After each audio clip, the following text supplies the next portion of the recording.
Hello everyone, apologies for the late start. The open microphone there for a few moments. We will be live here in just a few moments time with your action. Apologies again for the late start. But for those of you that are just now starting to tune in, well, again, apologies for the late start. We'll get the race as soon as possible, which is starting to load up in pretty much right now. So tonight's schedule consists of the Tour Modifieds here at New Smyrna, and for tonight it's going to be 60 laps as usual, twin 60s for tonight, and then Super Late Models will be going at it for 75 laps at 10:05 Eastern Time. Other than that, this is the Racing Line Broadcasting Network with an unfortunate late start, but other than that, we are still going to bring you this action in full as soon as possible.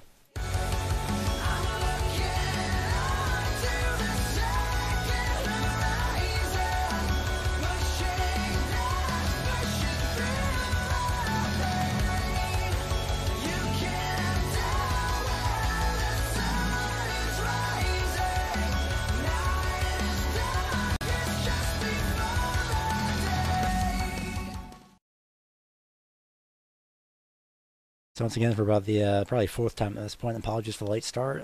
Just waiting for iRacing to load up at this point in time.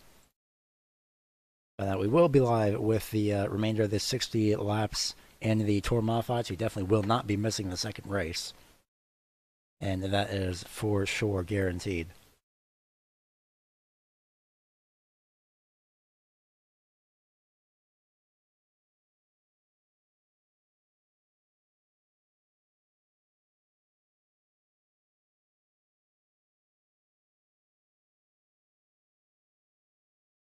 This race here at New Smyrna is going to be going into the sunset as the super late models will be taken to the track at night, pretty much. Since of course, late afternoon start for the tour mods for this first event, and we will begin the race up here in just a few moments.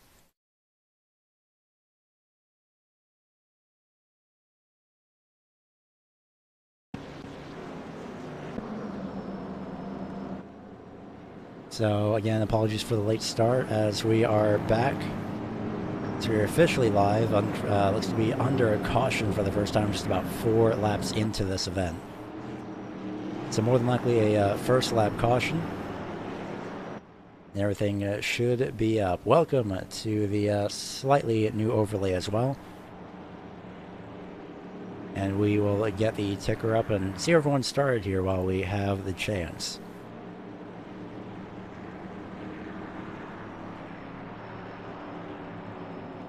So it looks like Tom Majeski is currently in first. As far as the grid goes, that will be over on the bottom portion of the screen, rolling by. So it looks like we have Tom Majeski and Kyle Souza first and second, third and fourth, Gerald John and Drew Krybick. Ryan Doucette rounded up top 5, Stenjum in 6th, Odanik, Harville, Scrivano, and Carpenter rounding out your top 10. Chris Canfield and Zach Murphy were 11th and 12th. 13th and 14th were Chris Forrester and Rick Webster. 15th and 16th was Glenn Pressel, the third, and Garland Bennett in 16th. 17th is Jason Perkins. 18th, Jeffrey Harden. 19th was Adam Jocelyn. 20th, Keith Jeffrey. Last 4 drivers of this 24-car field: Dave Badillo, Tyler Chadwick, Clifton Cockrell, and Joe Schaefer Jr.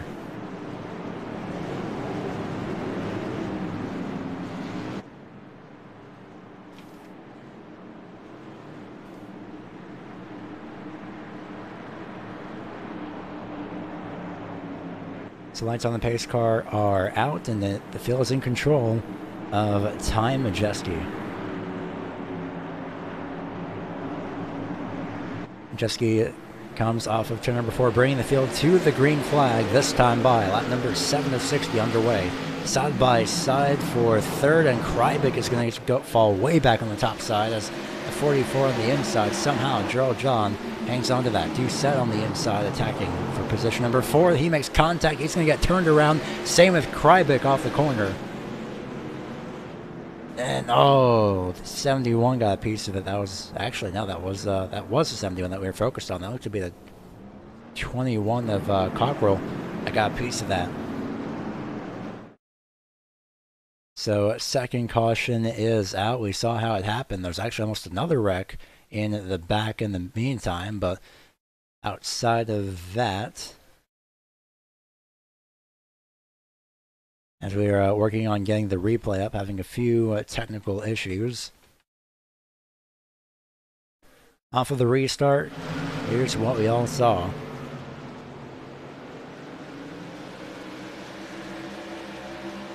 As the 71 and 12 were side by side, 71 gets a bit loose and tagged from behind by the 26, it looks to be. Just caused that entire chain reaction to happen, unfortunately. There's absolutely nowhere to go for that driver that was behind Krybik. That was the 26 of Scrivano.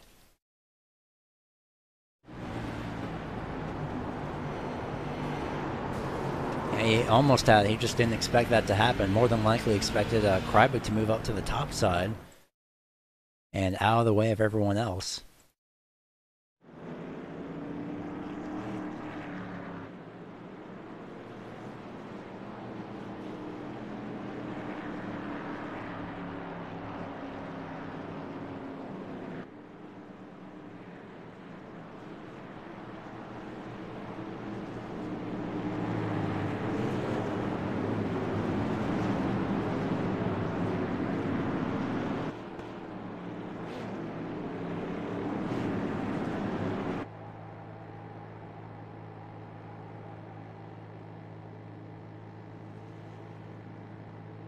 So, looks to be just a couple of issues with the ticker, but other than that, this is a slightly new overlay.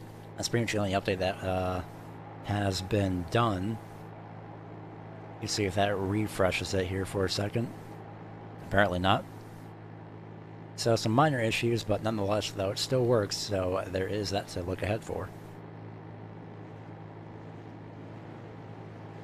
Ain't spoken too soon, as that is completely just broken all of a sudden, so we'll see if that ticker can hopefully be fixed in the meantime.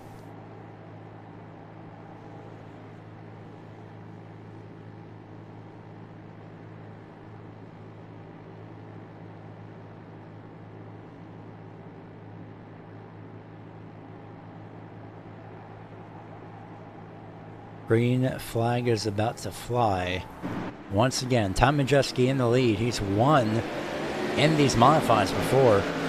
Can he do it again? Joe John on the top side. And someone's around in the back. That looks to be the 15 of Odenik, and a huge crash from the back straightaway. Flipping wildly down the back is the 29 of Zach Murphy. And more contact afterwards.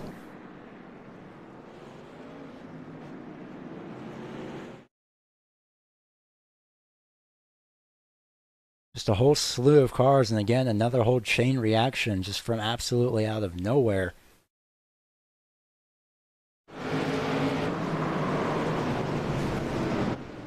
So we'll see, looks like the 18 went to the inside, made it 3 wide. And that just put the 19 and the 29 in the wall. A few other drivers got a piece of it, the 15 especially. That's Kyle Odenik. He had pretty much nowhere to go. Zach Murphy got the worst of it after being spun throughout the air multiple times. I think Prussell III may have his engine out. Well, he is under power in this replay, so it looks to be moving just fine, but he's currently in pit road.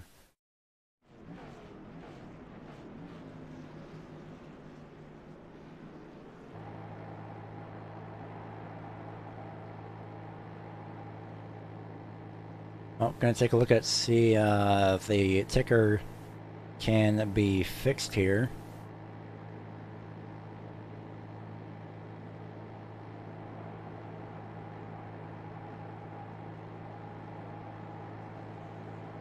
Hopefully it can be, and that's what I'm hoping for.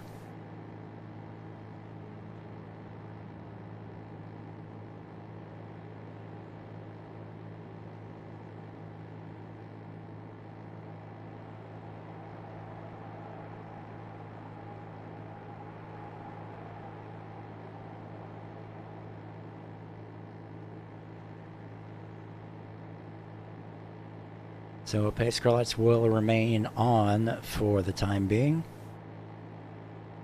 We will currently remain under caution.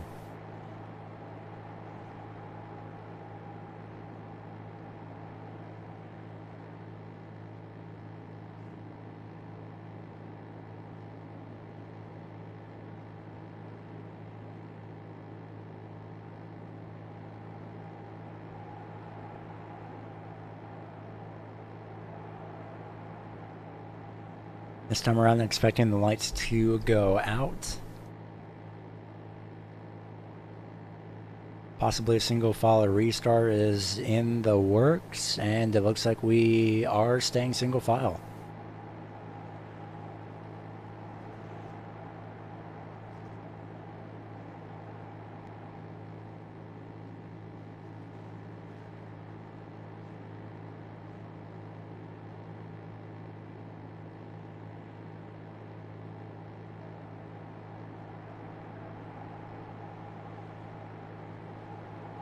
Pace car going to pull off this time by.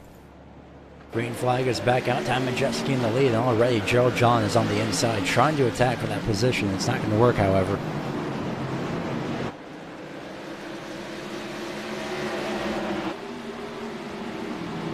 That's a great opportunity, though, right at the start to try and catch that driver off guard. Does Scrivano look to the inside a little bit?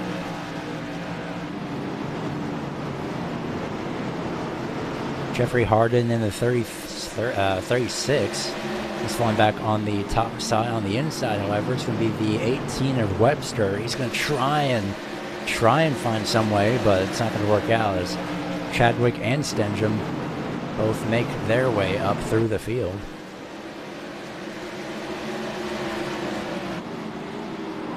Just in front, Dave Badillo sideways saves it somehow. Practically dirt tracked it through that top corner. And spin just in front, it's the 18 of Webster.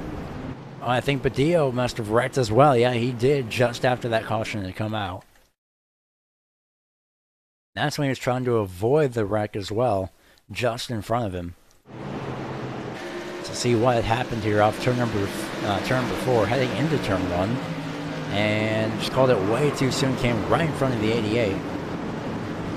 And then the 16 of Badillo made some heavy contact with it looks to be the 11. That we will get a correction on that car number when possible. That was actually the 41 of Junior Harville. He was also avoiding the wreck at the same time. As the field is currently under the yellow flag behind the pace car. We'll see what Dave Badillo's reaction was. Moves up top. Just slightly tagged by the 83, saves it, turns away to not hit the 83 or spin in front of anyone else, and then, well, that just happened. Pretty much nowhere to go, and it was so sudden they had absolutely nothing, no reaction. Just no reaction time to really do anything about it.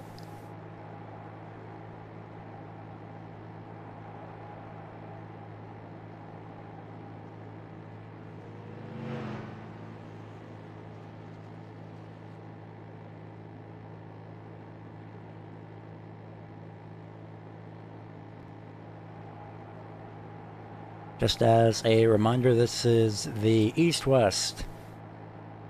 Oh goodness, this is the EastWest World Series, co-presented by EastWest Promotions and the Sim Auto Racing Association, also known as SARA.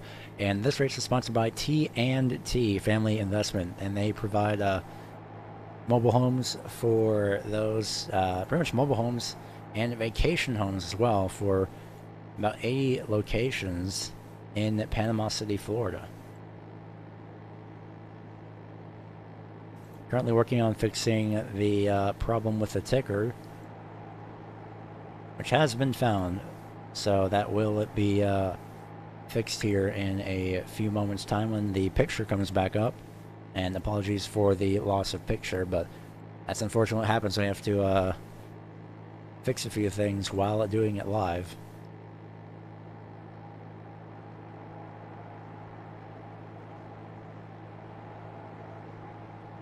So everything should be 100% fixed. We'll get the picture up, we'll get the overlay back up as well. And everything should be good to go. And so we're good to go back green here in a few moments.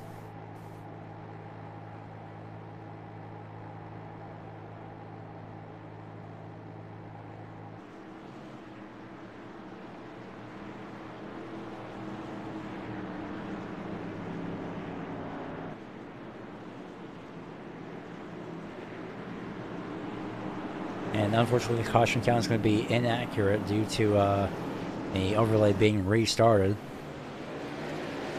But nonetheless, the green flag is back out. We are underway again as Ty Majeski pulls away from his spot in the lead.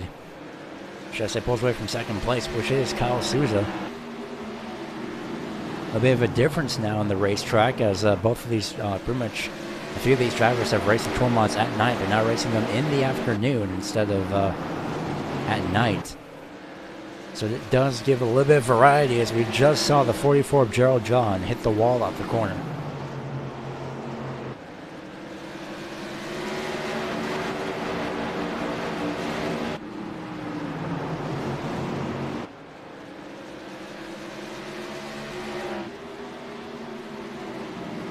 Ooh, a little bit wide. Looks to be the 03 of Chris Canfield, and he is. He's going to be trying to hold on to that, but at the moment he's got the 31 of Carpenter on the inside of him for that 6th place position.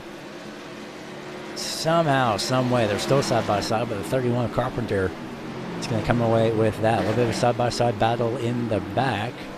That's between the 88 of Zach Murphy, the 88 of Keith Jeffrey, and the 18 rather. I believe that's actually a lap car, the 41 of Harville. He is a lot down, so. Back to the leaders, though. Great distance away, about 0.7 seconds away, is Ty Majeski from Kyle Souza. Halfway this time by, or a few laps to go, I should say. Brad Carpenter is a little bit under fire from the 03 of Canfield, who's wheeling that car as much as possible. Stenjum on the top side. You never really see passes on the top side that often. But he's going to make it work here off turn number 2.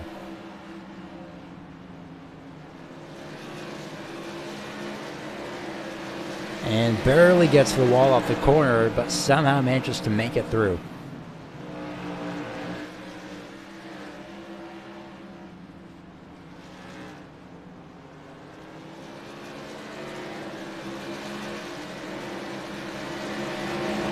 So now Riley Stenjum in 7th.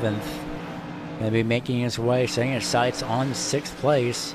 He's going to make the pass on the top side again, and Carpenter just hands it to him, backs off. Very wise move. Very sportsmanlike as well, as we are now at 25 laps to go.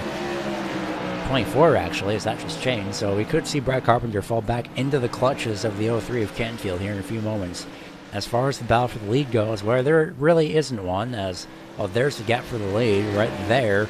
And here's second place Kyle Souza. So Ty Majeski is on a massive roll here.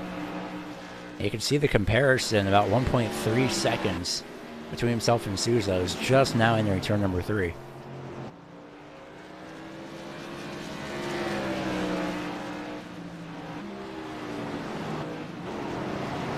So a very spread out field for the time being. Closest battle on the track is between Stenjum and Drew Krybick. Stenjum moves to the inside. A very quick pass and a very quick getaway for that number 77 as he moves himself to the top 5. Canfield was setting his sights on Carpenter, and he still is. He's trying to get back to the 31. He's gotten back. He just has to get alongside. He's very close, and he is within passing distance. He's practically on that back bumper of the number 31.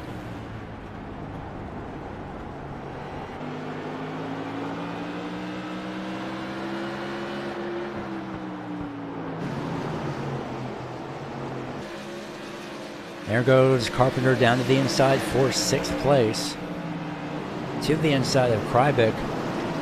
Chris Canfield could be making a little bit of a, could be taking advantage of the situation as well. He's going to stay on the top side, actually.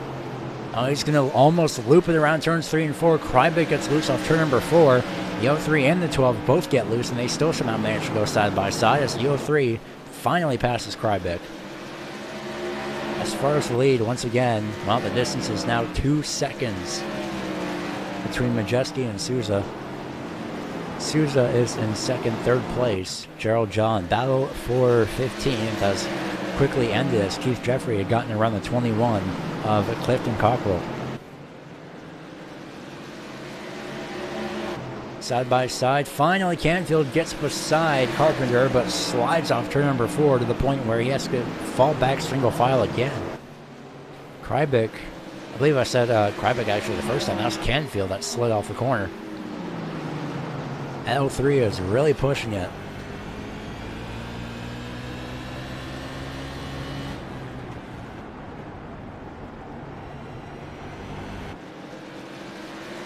Once again, this is a battle for 6th place. The 31 of Carpenter is in 6th at the for the time being, because Canfield in the 03, he wants to advance his position. Now he's just riding on top of that back bumper, putting pressure to the 31.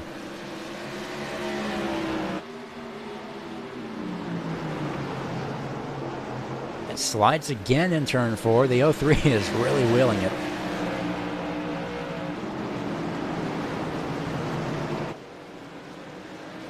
Gap between the leader and second place is now 3 seconds. Well, just about. It's actually 2.8 seconds on the timing. Now 2.9 as Canfield is still sliding off the corner. He's trying to do whatever he's trying to throw whatever car he's got left, whatever tires he's got left as well.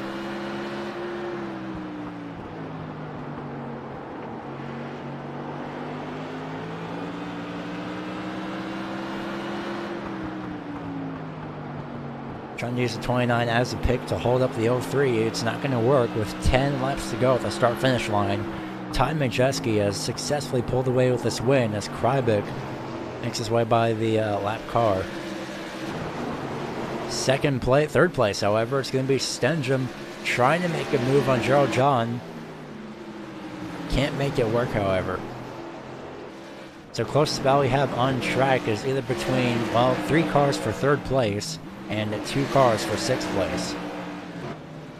At this point, there really isn't the closest battle. It's just more of who's going to get there first by the end of this race. And somehow, Stenjum couldn't get down to the inside of the 44, but John in that 44 is doing a great job hanging on to that top 3. Canfield still trying to attack the 31 of Carpenter for 6th. Try to put some type of offense on. Stenjum moves up to the top side, similar to what Souza did, and that's going to be off the corner, off the outside wall. That 77 is also wheeling it, but not to the point where he's getting loose off turn 4 every lap, and somehow saving it every single time. The 03 is just laying back, trying to wait for the right moment. As the battle for the lead is pretty much non-existent. The gap has extended itself to 3.4 seconds even, and it is unfortunately gaining and widening for Kyle Souza. He's continuously falling back at this point. Side by side for 3rd again, and somehow Stenjum hangs on to it. And the caution is out for the, that's going to be Kyle Danik and Krybick, I believe, unless that was just coincidental placement, but the 15 of Odanik is off in the turn number 2 wall. We'll find out what happened here, and it looks like it was Krybick that was involved, actually. He got a tag from behind by the 14 of Chris Forrester.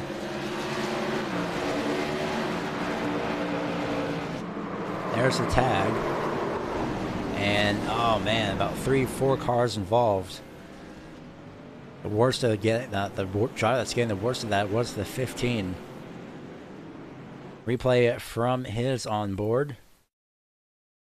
I'll see what he experienced. Makes it to the top side and then just slides up, nowhere to go. And F15 got the worst of that for sure. Facing the wrong direction as well. Hoping that no one runs into him. He does get going, however. And he is still running for the time being.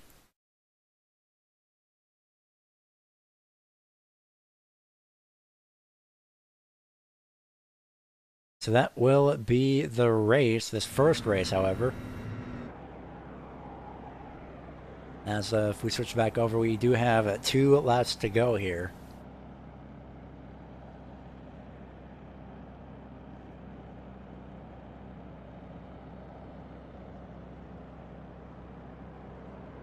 So this time by, it will be the final lap, the white flag, off turn number 4, and well, your top 10 will be Ty Majeski, Kyle Souza, Gerald John, Riley Stenjum, Royce Scrivano in 5th, 6th Chris Canfield, 7th Brad Carpenter, 8th is Kyle Danik, 9th will be Adam Jocelyn, and 10th is Tyler Chadwick.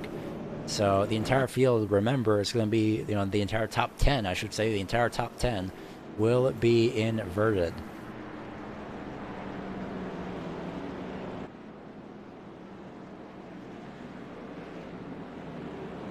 So the white flag goes out, and it's going to be the checkered flag this time around.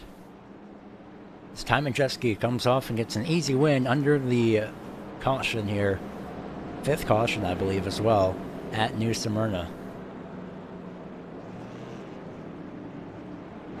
So congratulations to the 91. And your second 260 event will be coming up here in a few moments.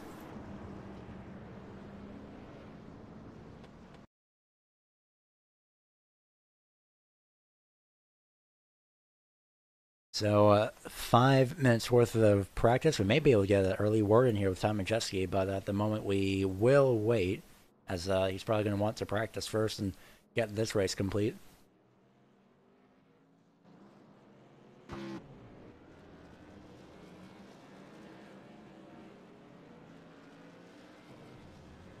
So we'll see who places where in terms of timing here on the warm-up session.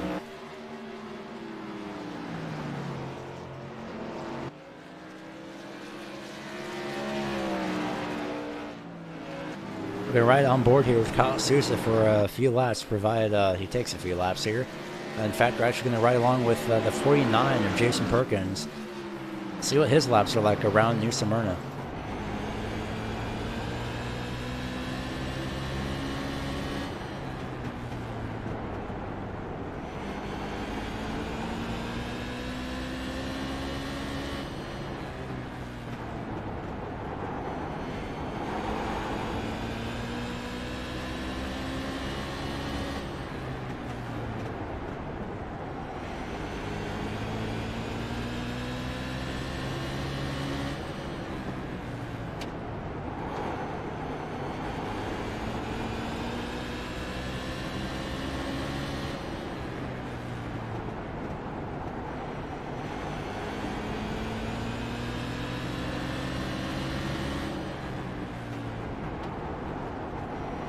And good news for Jason Perkins, he's just placed 3rd for the time being on the scoring charts here in practice.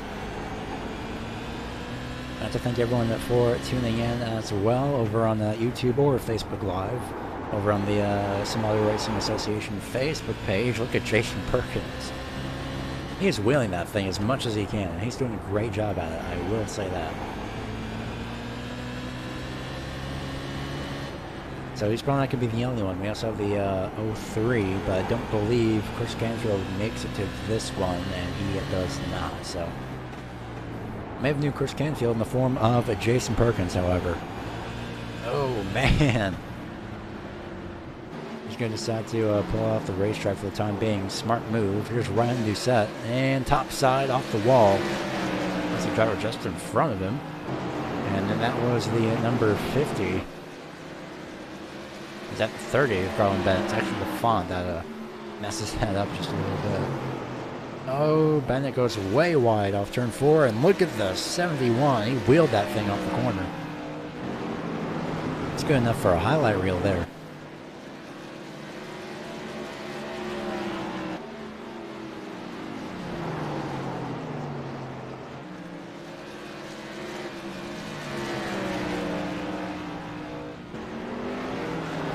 So just about a minute left in practice, minute 40.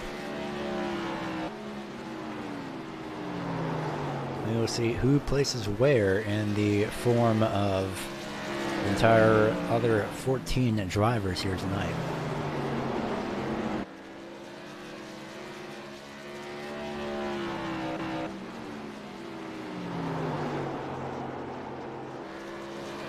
And there finally goes the 71 off turn number 4, unfortunately.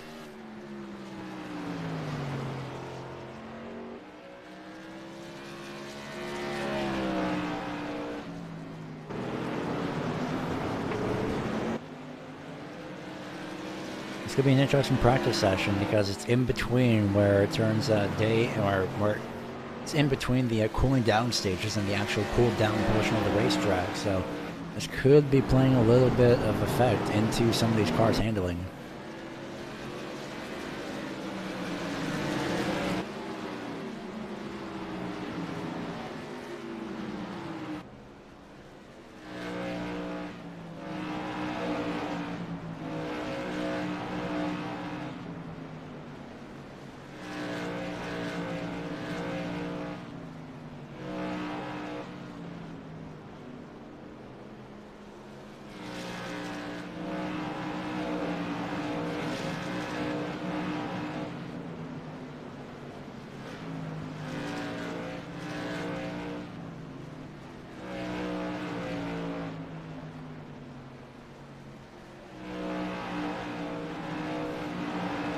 So the session is now over, and we will be going green here with the second Tour Mod race and the second 60-lap race as well before we head over to the super late models for 75 laps. 15 minutes worth of practice, so we may be taking just a little bit of a break between then. But maybe not, that completely depends. Aside from that, however, green flag is about to fly in a few moments as Tyler Chadwick and Adam Jocelyn start positions 1 and 2. We've got some wire issues over here. Third place is going to be at Kyle O'Danick, and fourth place will be Brad Carpenter. Running at the top 5 is Chris Canfield, so he does make it. I wasn't seeing him in the timing sheet in the practice session, so must have quickly skimmed over just a little bit too quick. But aside from that, Royce Scrivano starts in the 6th place position. 7th place will be Riley Stenjum. 8th place, Gerald John. 9th is Kyle Souza. And rounding out the top 10 will be Ty Majeski. Starting in the 11th place position will be Keith Jeffrey, and just to his outside. Starting position number 12 in the 12 is Drew Krybick. Starting 13th is Clifton Cockrell. Jason Perkins starts 14th. Rounding out the top 15 will be Garland Bennett, and to his outside, starting 16th, is the 18 of Rick Webster in the Wood Brothers inspired paint scheme as well. Starting 17th will be Chris Forrester, and 18th is going to be Jeffrey Harden, as we already have 3 wide and we didn't even start yet. But starting at 19th is going to be Junior Harville. 20th, Ryan Doucette. 21st, Zach Murphy. 22nd, Dave Padillo. 23rd will be the 19 machine of Glenn Pressel III, and Joe Schaefer Jr. rounds out the top and full 24 driver field that we have here tonight.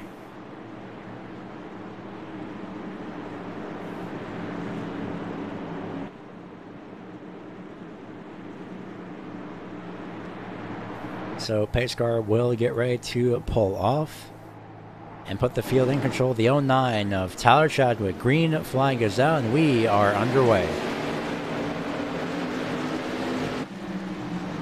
All right, Kyle O'Danick trying to get under the 83 of Jocelyn, but it just will not work for the time being as scoring cycles through. Brad Carpenter in the 31 stuck up on the top side. Adam Jocelyn was making a look to the inside for the lead, however, and somehow doesn't have the momentum at the time. Look at this. He's trying again on the inside because he was faster. He finished in front of Chadwick in 9th. Once again, a top 10 invert. So the 83 knows he's faster over the course of 60 laps. It just depends on the conditions, and somehow barely scrapes the wall and just creates a little bit of amount of sparks. Canfield on the top of the back bumper. And look at Stenjum. He was on the apron in turns 3 and 4. Somehow manages to hang on to it.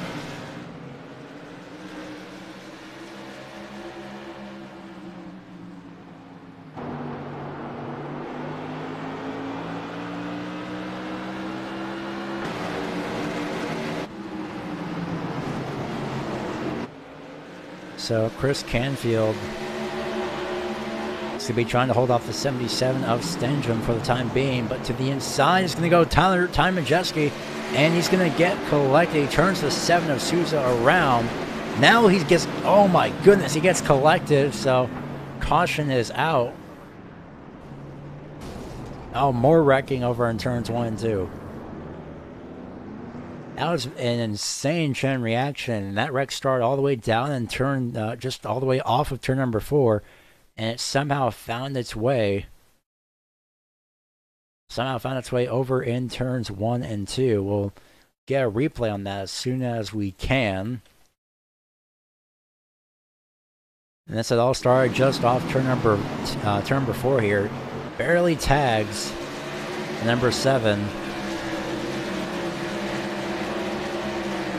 And just ahead, there was a 31 over there. That was Brad Carpenter. He must have gotten turned heavily. And there's more wrecking as well in front. We'll figure out what happened here from another camera angle in slow motion as well. So let's see. Brad Carpenter moves, brakes to avoid more than likely, expecting a caution, gets tagged by the 12.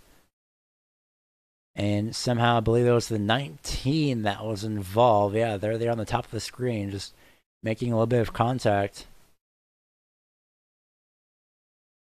We'll see if we can get a camera angle on the 19 and the drivers just in front, because they made contact as well. So a lot of drivers made contact here. About 4 or 5 involved. I don't know if that was a brake check by the 16 of Badillo or not, but I'm going to ride on board the gearbox camera for sure and see what happened.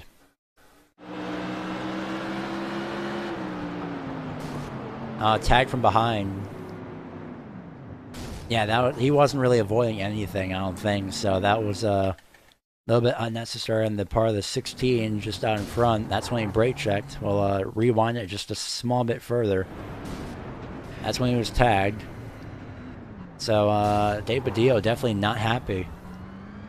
Unfortunately, just ruined his car a lot more than that small tag would have. So that's on the 16 for messing up his own race car a little bit more than necessary. Maybe it was a little bit of a hardware failure, but that's only what's shown in the replay. So we don't really know anything over here a lot, so it could be incredibly wrong, just as a disclaimer.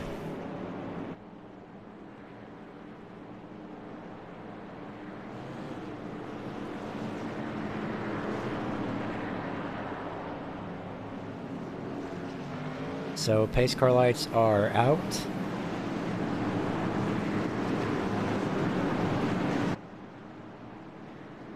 And the field is still in control of the 09.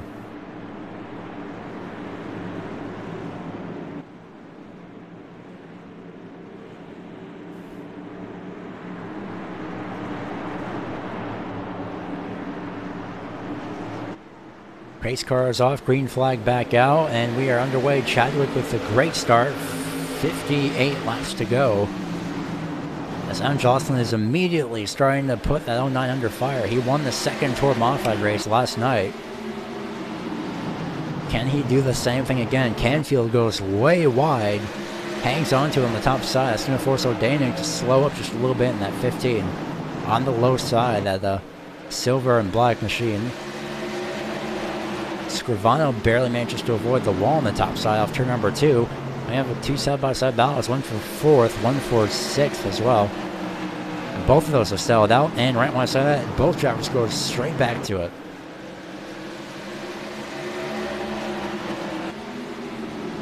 Gerald John in the inside in that 44 may get the extra position. Oh, never mind. He's going to get tagged. That's a 76 of Scrivano. Slideways through the corner and more contact. Heavy into the inside wall. Caution will not come out, surprisingly. And it may come out here in a few moments. It does not look like it will. As Clifton Cockrell is more drama here on the racetrack. It's just a wild few laps. Jason Perkins slowed up on the top side. Side-by-side battle between Odanik and Stenjum on the inside. Stenjum in that 40, on that 77. 15 of Odanik on the top side. They're going to be pretty close here. There's the 44. Where he actually still is on the lead lap. He's currently in 6th.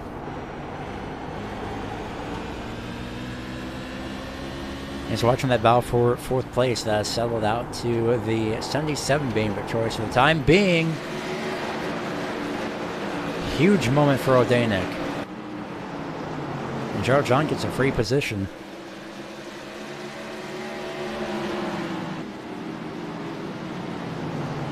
After about 10 laps of that, what was that, about 7 laps of that crazy restart there. That was very, very impressive driving by everybody to somehow not really hit anybody else to the point of causing a caution. For the lead, not for the lead actually, no, that is for the lead. Tyler Chadwick is back in the lead. Actually, no, he's been in the lead. That was 26. He is a lap down, so apologies for that misinterpretation. Actually, that's a 76.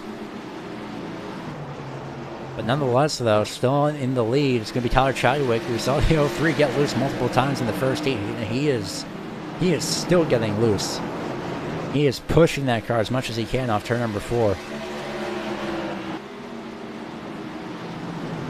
To the inside looks Gerald John for that 4th place position that the 03 is in right now. They are all single file. I would say waiting for the right moment, and in a way they are, but Gerald John wants to get up to that position as quickly as possible.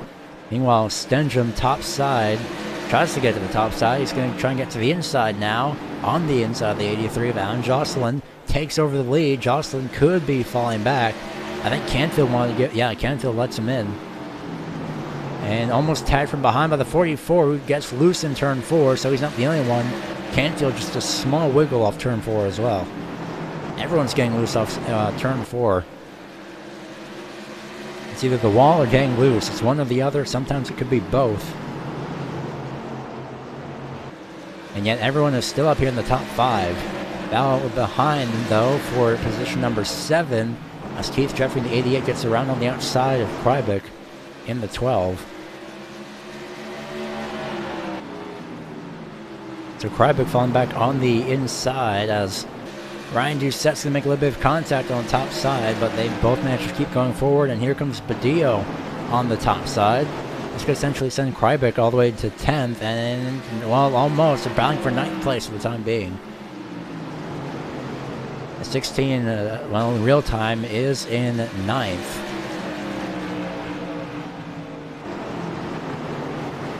As for the lead, however, Riley Stenjum is caught back up to the 09. He'll make his way into the lead this time by off turn 4. Maybe not, because he slid and he kept it going. And somehow he still has enough speed to keep it on the inside and entering turn number 1. The 09 Chadwick just lets him go on the top side. Doesn't want to cause too much trouble.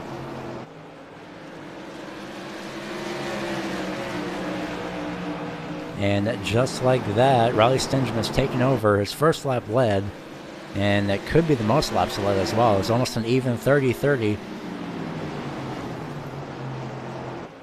Unfortunately, it does not seem to be the case. A battle between Doucette and Jeffrey, low side, top side, respectively. Neon Blue 71. Neon Blue numbered color 71 as 2 drivers hit the wall of turn 4, turn 2. That was Keith Jeffrey and Dave Padillo. Everyone's getting loose off 4 and hitting the wall off of turn number 2, apparently. This track is brutal over time. Somehow Keith Jeffrey is managing to hang on to that 7th place on the top side. He's doing a great job. And somehow the 71 of Doucette, he's managing to hang on to the inside. Not anymore. Finally falls in single file. But Jeffrey goes wide, so this could reopen this battle back up again. Top side, both drivers. 88-16 into the outside wall. This could be it for Jeffrey. No, Doucette slides off the corner. Falls back to 9th. The battle for the lead is virtually non-existent, as there's a 1 second gap as someone's up on the outside wall. That is a lap car letting the top 5 through.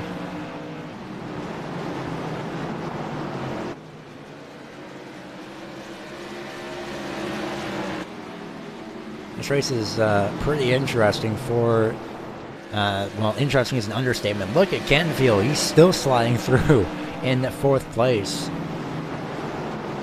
He's still sliding off turn number 4, and he's still pushing that thing. We may see the same thing happen in this Super Late Models here in a few moments. Just after this race, actually.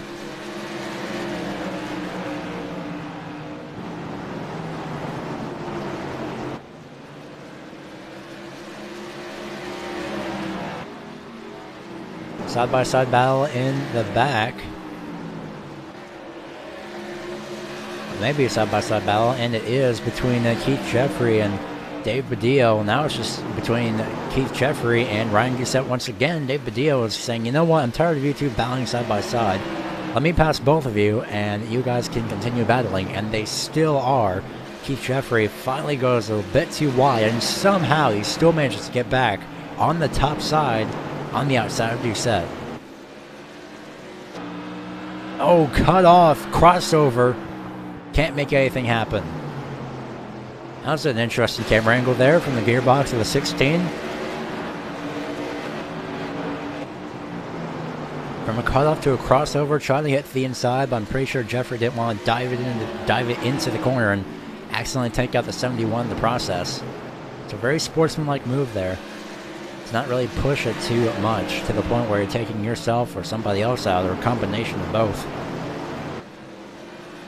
Closest battle on the track, aside from this one, is for 4th place between Jocelyn and Canfield. And actually just in front, there's a little bit of a look to the inside from Kyle O'Danick and Gerald John.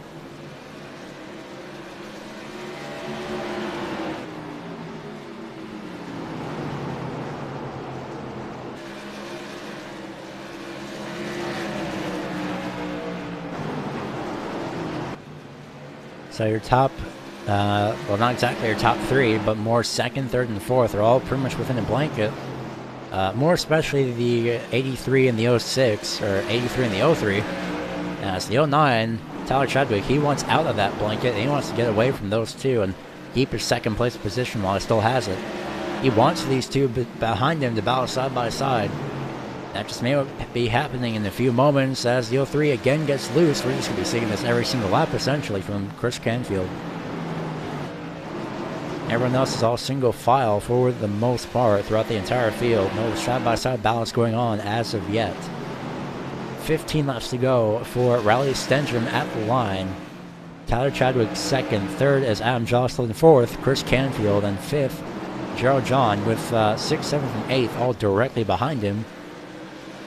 So we could be seeing these drivers battle for a 5th place position as well.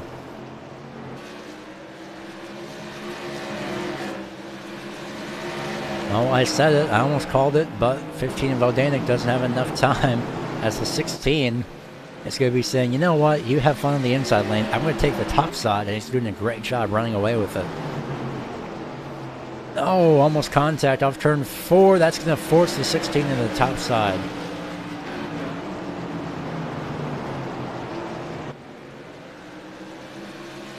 Side by side, finally, Chris Canfield makes a move on the 3rd place position. Heavy slide off the corner. Can't get it done. In fact, the lower Chris Canfield's car is off the corner, the more it wants to spin out. But he's doing a great job hanging on to that thing either way.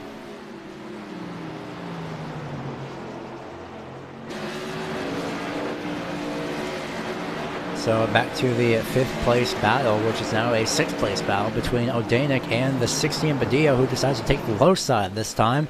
Into the 15 almost. No, definitely into the 15. They make contact. Caution, not out yet. And somehow it's still not out. It's got to be... There it is. Oh, no. And just too late as someone else had gotten a piece of that. Possibly the 76, not sure as of now. We'll get a confirmation on that. That was the 12 of Krybeck. That was the longest wreck, and it was actually a iRacing throne, so it did take a while. Into the catch fence, upside down goes Dave Badillo.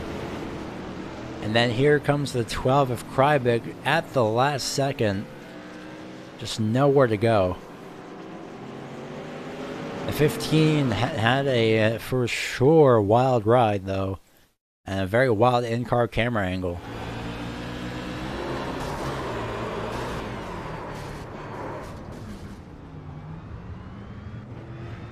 I think the 15 was actually trying to flip the 16 back over onto his wheels. But that didn't work, so I believe he just decided to give up at that point, unfortunately. As far as laps remaining, well, if we switch over to the green, we have 8 laps to go. So I'll switch back over to the yellow portion.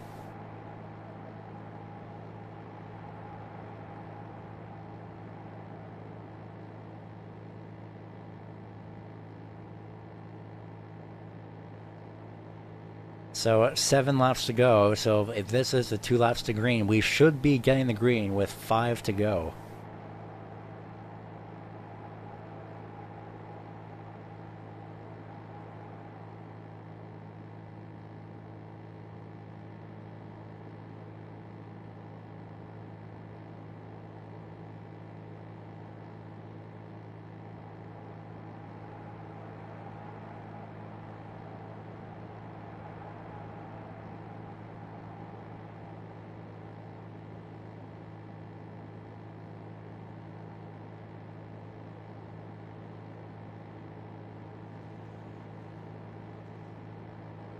So this time by, pace car lights are actually going to remain on. It is 7 laps to go. So we'll begin into the green with 6 laps to go and 4 laps to go at the green.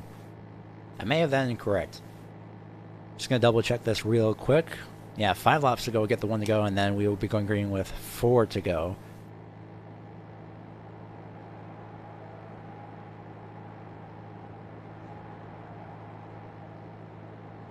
So it will be a 4-lap shootout here.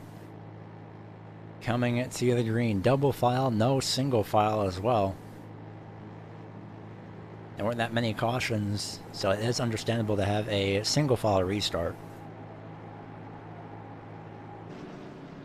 This time by, it's going to be Stenjum in control. Chadwick, the pole sitter, on the top side, trying to find some way, somehow, to get around and back into the lead. Hopefully he will. As Space Car heads off to pit road, 4 laps to go. Green flag is out. We are back underway. And already under fire is going to be Adam Jocelyn.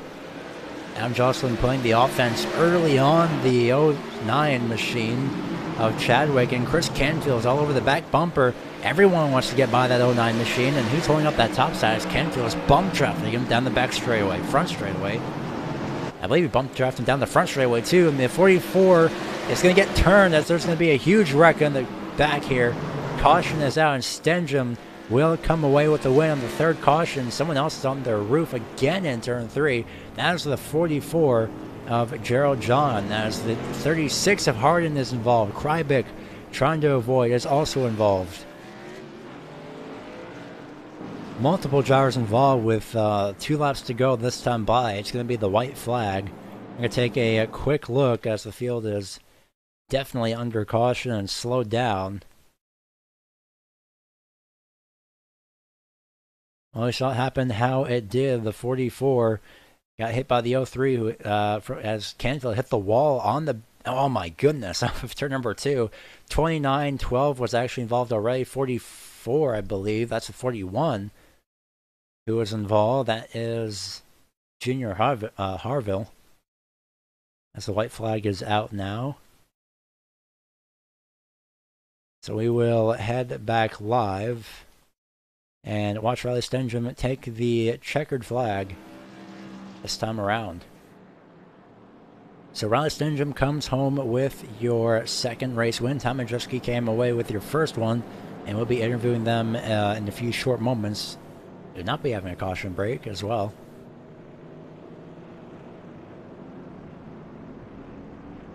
Well, congratulations to Stenjum on his win for the second race, as field is officially across the line.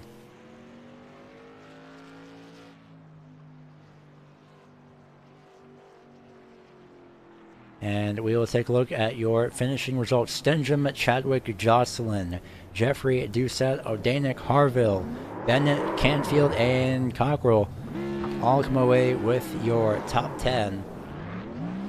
The 77 burns it down in the background. Almost to the inside wall as well. As we have Souza, Harden, Webster, Forrester, Pressel III, Murphy, Krybick, Jason Perkins, Scrivano, and Gerald John, 11th through 20th. And finally, your final four drivers are Dave Badillo, Brad Carpenter, Ty Majeski, and Joe Schaefer Jr. Their interviews coming up here pretty much right now as soon as possible. Stenjum is standing by, so we will get an interview with him in just a couple of moments.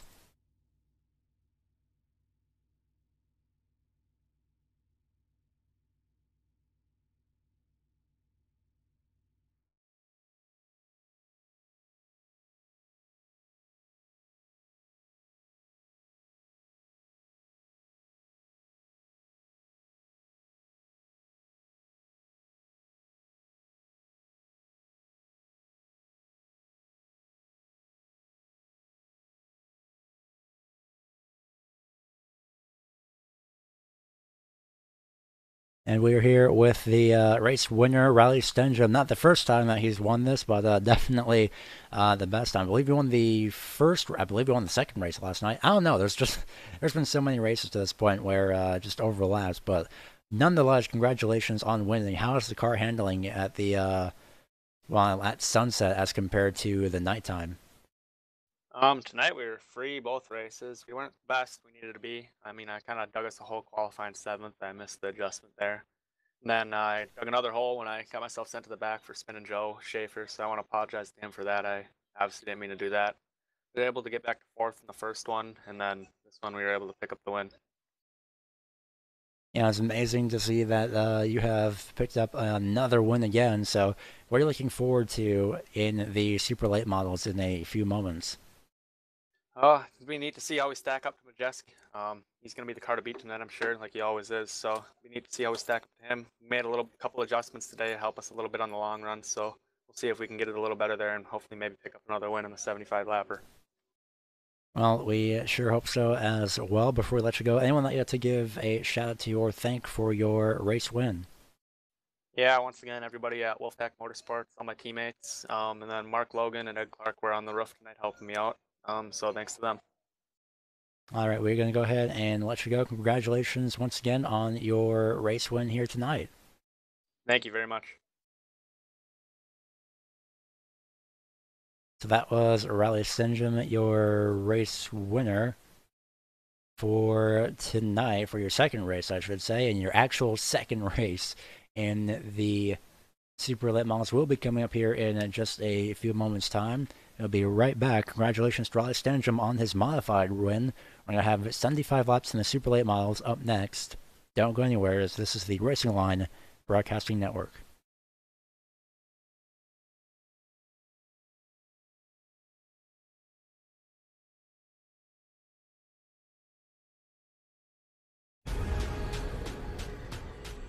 The most realistic online racing sim ever made.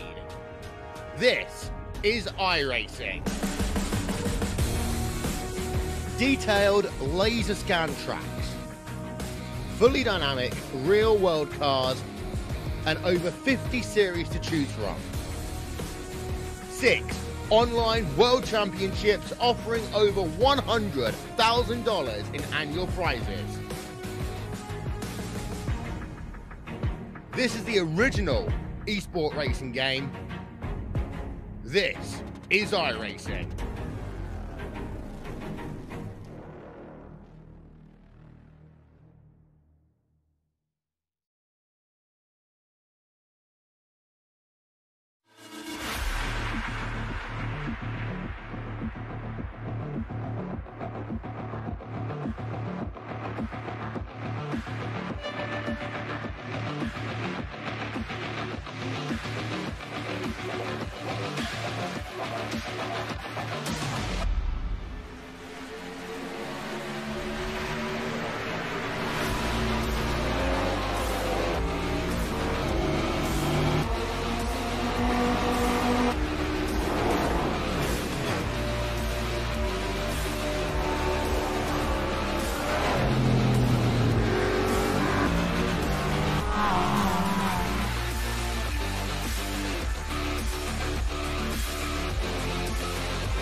back here at New Smyrna Speedway, waiting for the watching the super late models on the racetrack. Their qualifying will begin in just a few moments time for their 75 lap main event, and 24 cars will advance from qualifying. No secondary races, it's just qualifying, and then it will be straight on through to the 75 lap event. As for tomorrow night, we will be having the super late models take to the track for 60 laps, and then as per usual, 24 cars will advance. And then in the Tour Modifieds, we will have 24 cars advance in the in the qualifying, and then in the B main, top 6 will advance to the main race, which is 125 laps. That's on Thursday night.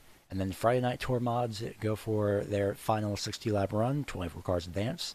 Same with the super late models, they will go for their final 125 lap run, 24 advance, and your top 6 in the B main will advance to the race.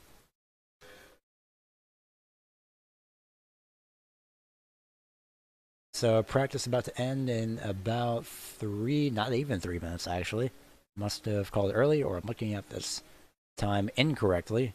Actually, yeah, we do have a little bit of extra time, so you may be interviewing some drivers or taking just a little bit of a break as well. So I'm going to give you the chance to watch a little bit of practice here in a few moments time, as I just want to make sure everything was properly set and properly working. Train paints should be loaded here in a few minutes time, but until then, I'm going to give myself a little bit of a voice break while super late mod practice continues on here live.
And I am back. Well, I never really left. My voice is back, so there is that to look forward to. As qualifying is up next here within the next, well, pretty much under a minute. So apologies for the silence, I was just resting my voice. Since we did have a little bit of extra time, just decided to watch everybody throughout the racetrack, and something that's quite interesting is a lot of people are starting to spin out off of 2 and off of turn number 4.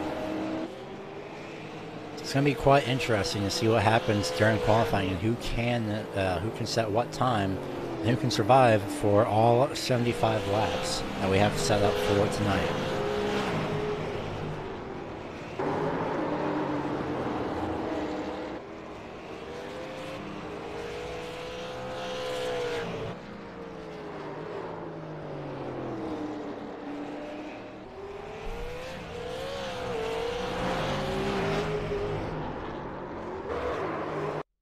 And of course, the 112 Devin Morgan, he's trying to have fun with it.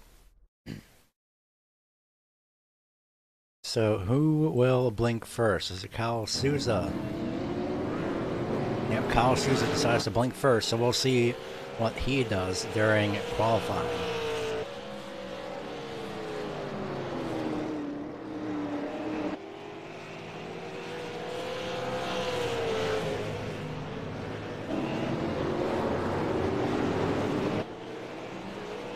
A little bit loose off turn number 2. Joe Schaefer Jr. Possibly restart his lap time. Souza spun out. Oh, man. We'll see who sets what lap time here. Russell Brown puts his lap time in. 17 points. Actually, no. Well, that is an official lap time. Devin Morgan comes across first.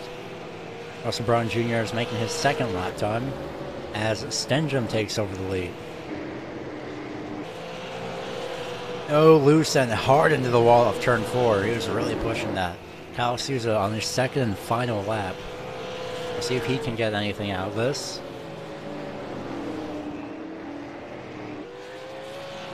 Off turn number 4, barely missing the wall.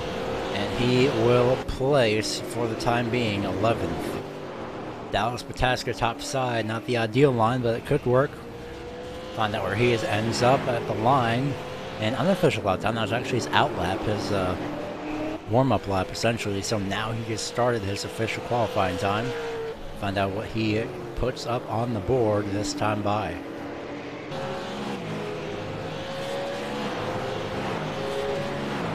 And Pataska will be in first after that lap time of 17.239. And, well, he has 3 minutes to wonder whether or not anyone else can knock him off the podium. We do have a few other drivers, David Kikorian being one of them. He has not put in a lap time yet. He's waited. Some other drivers, Devin Morgan's complete. Dante Curtis putting some extra practice laps in. Adam Jocelyn, Justin LeDuc, they're staying on pit road. So we'll see what Kikorian has planned. Same with Tom Majeski, who's running a very wide line. Let's see what he gets this time by. A 20.244 unofficially, as that was his warm-up lap. As far as Kikorian goes, we'll find out what he gets after Majeski. Off turn 4, scrapes the outside wall. That's going to invalidate the lap time, but it was a 17.282. Faster than the Dallas Pataska, 17.239. Unfortunately, that is it. As Dave Kikorian places first in qualifying, LeDuc running extra practice times. Same with Riley Stenjum and Jocelyn, was just casually sitting in pit road.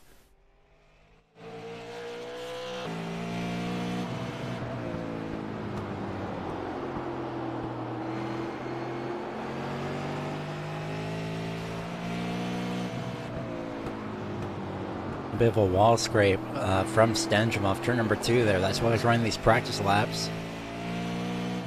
That wall juts out ever so slightly off of turn number in on the front straightaway. We'll see if we can get a clear shot of that. Apparently not, but We'll see, from here you can see, if we stop the camera here, just as Stengen goes by, you can see that small portion of the wall that just juts out ever so slightly. Sam Johnson's running a few of his a lot of times, but yeah, that wall that juts out ever so slightly, if someone's running right next to the wall, that could easily ruin their day. Ooh, just like that. And then there's the wall off of turn number 4. That moves outwards off of turn number 4 as well, on the front straightaway here. So this wall goes in about 3 directions within a span of pretty much 2 turns.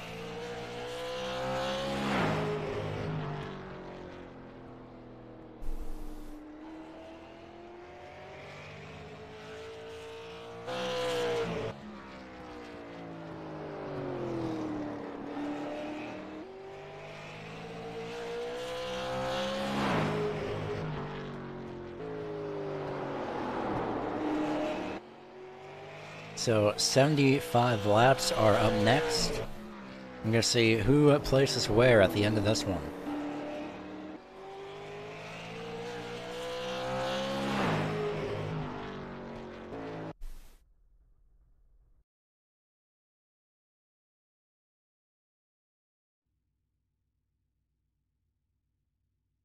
As projected by ATVL, this race is projected to last 21 minutes and 35 seconds. We'll see what that comes to. No pressure to the field, of course, but we'll see what that comes to as... excuse me.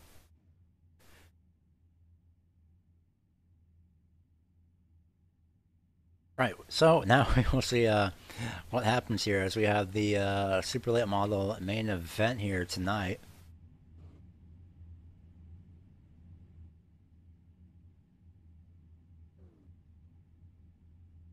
Starting on the front row, we have an incorrect time apparently. Well, front row, as accidental advance has happened, we have Riley Stengen starting in third. Sorry, apologies for that, getting ahead of myself. Dallas Pataska starts in first in the 23. And second place, if we quickly pull up the finishing results of qualifying here, Joe Schaefer Jr. will start in second place. So third place holds Riley Stengen and David Kikorian. Fifth place is going to be at Devin Morgan. Andre Fiorni is back. He is in 6th place. 7th place is going to be Dante Curtis. 8th place is going to be Gareth Gonder. 9th, Ryan Doucette. And finally in 10th is the number 51 of Ryan Matthews. 10 Bills in the 11 starts, sorry, 10 Bills in 37 starts in the 11th. Justin Leduc starts in the 12th place position. 13th is going to be A.J. Rogers, and his outside is the 051 of Sean Hatfield. Donald Clark, 15th, and Jocelyn in 16th. 17th is going to be Samuel Rausch, and Kyle Souza in the 18. This 18th place position starts on the outside of Sam Rausch. Brad Carpenter starts 19th, and 20th is going to be Devin Rogers.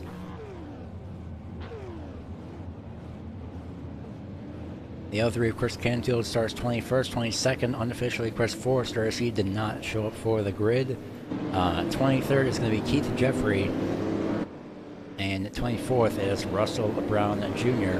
Drivers that did not make it are Fred Morrow, Mark Royer, Ty Majeski, and Drew Krybick. So the 23 of Pataska, we can hopefully get a focus on him in a few moments. There he is. He's going to be bringing the field to the green in a few moments.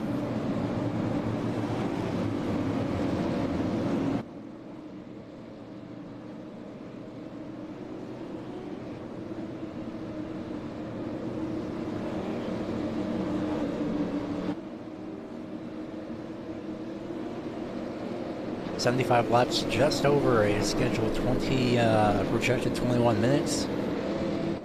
We'll find out what happens as Dallas Pataska brings the field to the green. We are underway for 75 laps here in tonight's... Oh my goodness, and wrecking already. 37 of Tim Bills, hard shot. 51 involved, 70 Roush is involved, and I believe Someone else that was also involved there, definitely not Keith Jeffrey. Already multiple drivers are out, I believe. Yeah, Ryan Doucette definitely out. Unfortunately, very early on, not even the first corner, and someone dived it into the corner more than at least assuming. We'll find out what happened here. Actually, no, it's just an accordion effect on the main start. 53 did not get going. Doucette moves to the inside. 37 tries to follow. Takes out the... oh, man, Doucette came to a hard stop all of a sudden.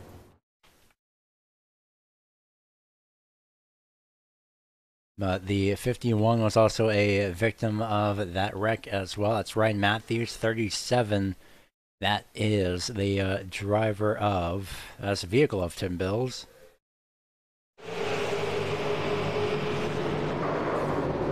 Tim Bills into the catch fence, and there's a wreck just ahead of these drivers again. That's the 83 of Adam Jocelyn. He was also involved. Apologies for that sudden rewind there. Oh, he got tagged by the 18 when they were slowing up. Sam Roush gets a very small piece of it. 70 barely avoids it.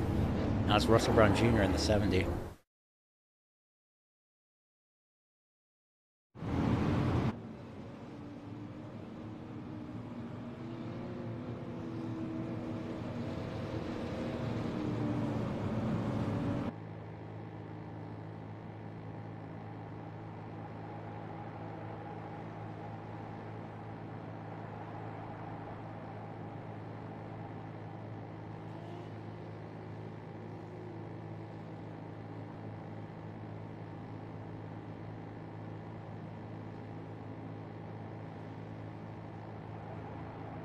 So pace car lights will remain on for the time being.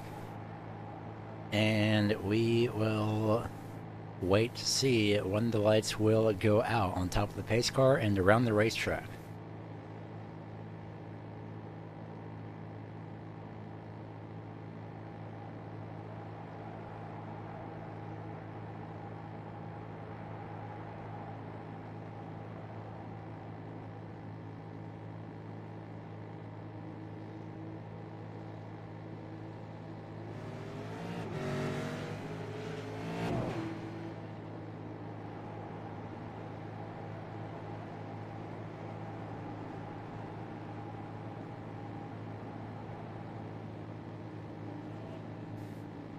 So pace car has its lights out on the back straightaway, and we are about to go green with Pataska in the lead once again.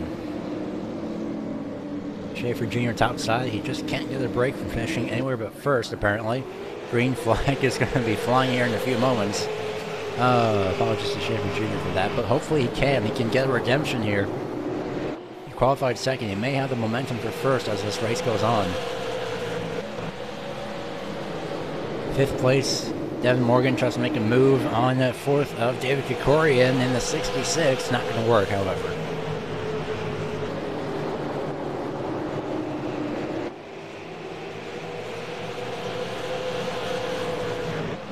Oh, huge crash. That's the 81th Gareth Gonder, who's upside down on his roof. He flipped wildly on the back straightaway. Huge crash in the 81. More than likely, it's going to be a single file restarts by race control, but he just came right in front of the 53. Somehow, someone else, that was Kyle Souza. Souza got a piece of that. We'll find out so we can get a better angle of that wreck.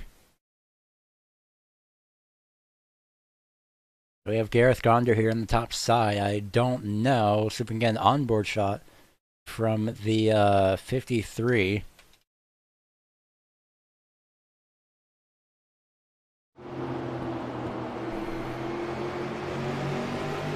That was just way too close for both of them. They were both trying to go for the same room. 53 of Dante Curtis. He didn't want to get into the outside wall, but at the same time, he also didn't want to get into the 81, and unfortunately, he got into both.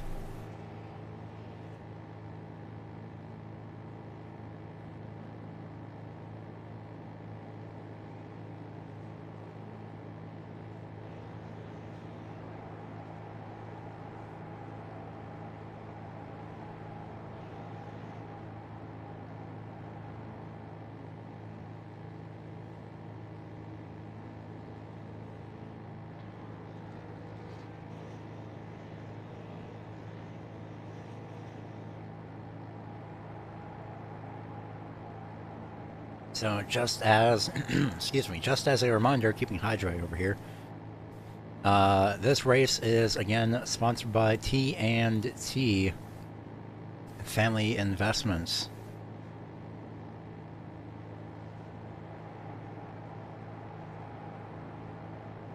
And of course, what they do here for the sponsorship in this case, what T&T Family Investments does is that they provide, if we can find it over here, they provide more than 80 rental homes as well as vacation homes. I unfortunately said mobile homes earlier, so apologies for that, but I do provide more than 80 rental and vacation homes in Panama City, Florida. And of course, this event is co-sanctioned by EastWest Promotions and the Sim Auto Racing Association, or SARA. Pace car lights are out. I'm about to go back green for the third time here and double file for the time being.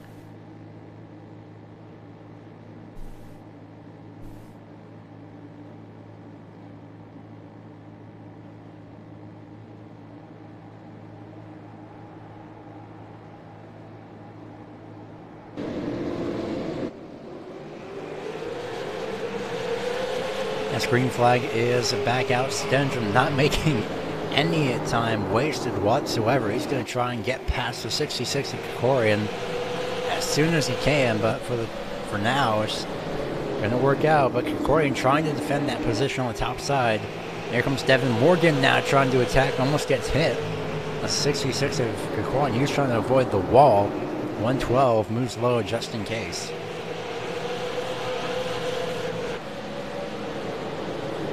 Morgan giving some room to Krikorian as they all settle single file. However, in the back, as the 17 of AJ Rogers, loose off turn number 4, manages to save it.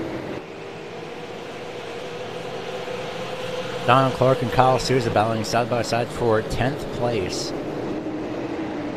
No, they're probably going to be forcefully bringing AJ Rogers into this battle.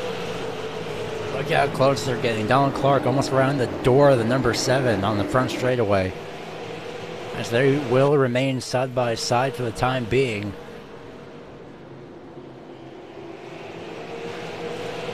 At the line this time around, it's going to be the 7 ever so slightly in that position of number 10.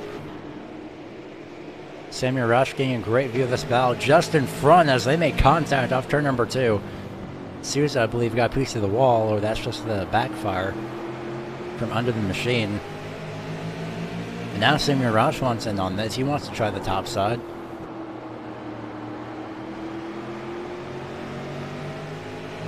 But for now, Donald Clark will relinquish that position. And there's Chris Canfield. Actually, no, it's 27. Sorry, Justin LeDuc. Chris Canfield, however, is right there. He's hanging on in 15th. Nothing major up front as of yet. Our top 3 is all spread out. 4th, 5th, also spread out. As the caution is out, Devin Rogers. You saw him make a pass on the inside a few moments ago before he switched to the leaders. We're going to figure out what happened here off the corner. Made contact with the 27 of LeDuc. And just too close. Squeezed the 27 into the wall. Flipped over. That's the 3rd driver that's flipped over, I believe. 4th driver total tonight. 2nd driver in this race, I believe. So, got 2 per race. So, be riding on board with the number 27 and see what he saw.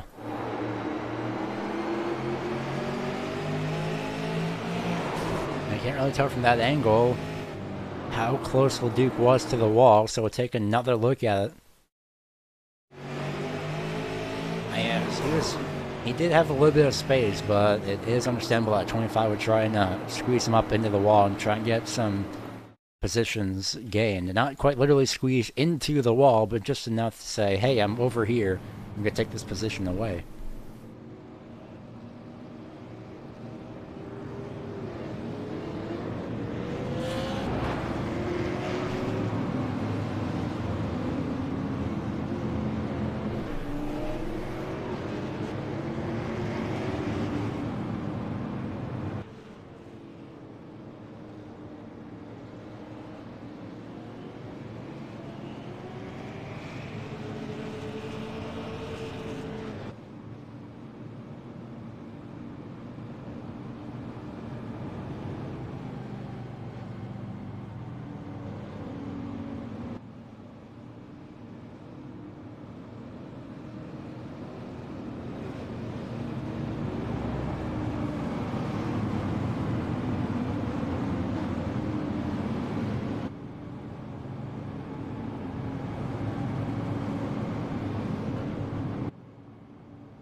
So caution lights should be coming off this time around.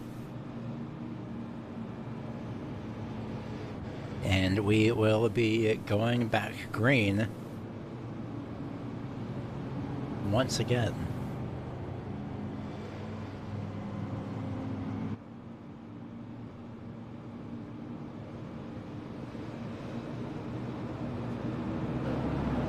So lights are out. It looks like we will be going single file restarts, as Schaefer Jr. almost didn't get the memo.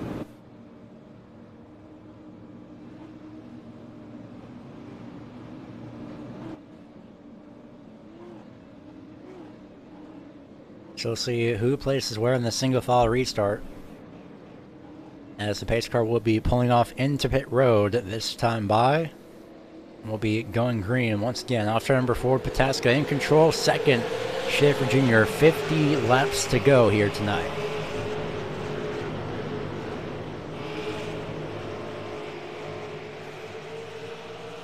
Joe Schaefer Jr. soon to be under fire by Riley Stengham. He's going to be trying to figure out where to go, but at the moment, there's really nowhere for him to go aside from the inside. If he can get to the inside, however, that's going to be devastating for the 6 of Schaefer.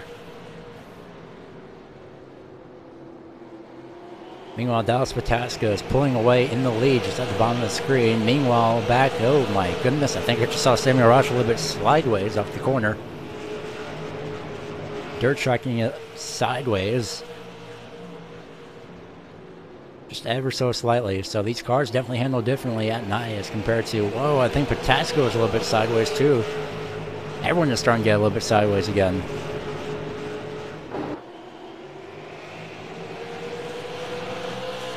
We'll see who's really sideways here from this camera angle off of turn 4 in the front straightaway.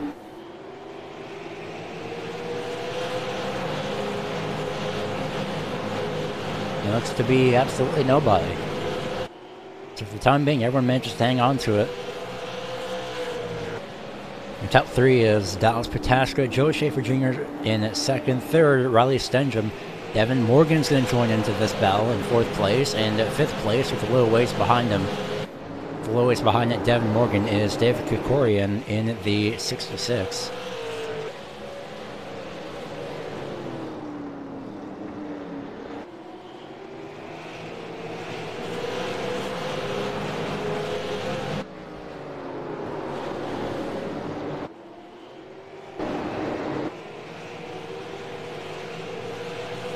Few drivers under a blanket here for 5th place. Not exactly a battle, but it could be happening.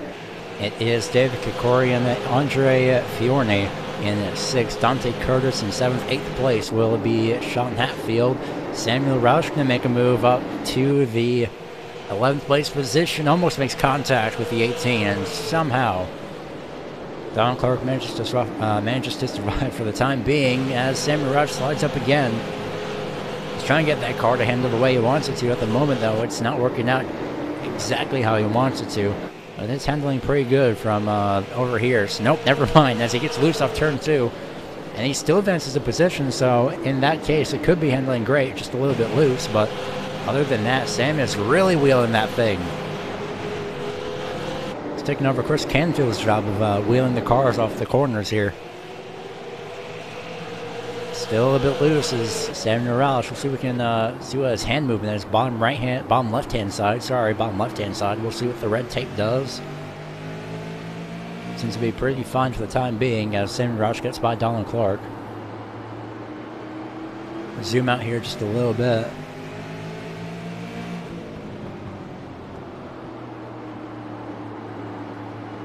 So Roush is doing a great job at hanging on to the car. There it is. As he's going to be making a move on Kyle Souza for position at number 10. So to be breaking into the top 10 eventually is Samuel Roush, and he's still wheeling that thing off the corners. Doesn't look like much from inside, but he is definitely doing all that he can to do so.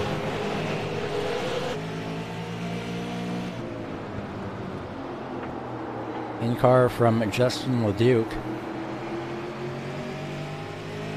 On the back bumper of Kyle Souza, watching this battle for 11th place.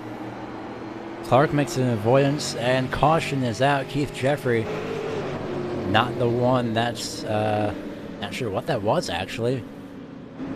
It could have, actually, we're not sure as of now. We'll see what the cause of the caution was for in a few moments. It could have been just a lone spin, and it was the 37 of Tim Bills off turn number 2. Not sure why the cause of caution. Unless he spun out in front of the racetrack. We'll find out. Brakes, oh, he broke the engine as well. Oh my goodness, yeah, that's what caused the caution. Because of the engine and the fact that, well, he was quite literally backwards for a few moments. We'll see what the in-car sounds like.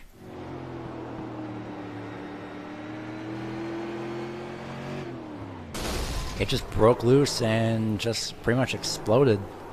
So, not sure what exactly had happened there, unless he was running too much tape or what. But nonetheless, we are back under caution.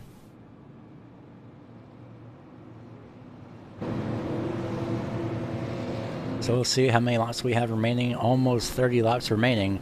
We'll see if we can get a chat with the 13 of Samuel Roush here in a couple of moments.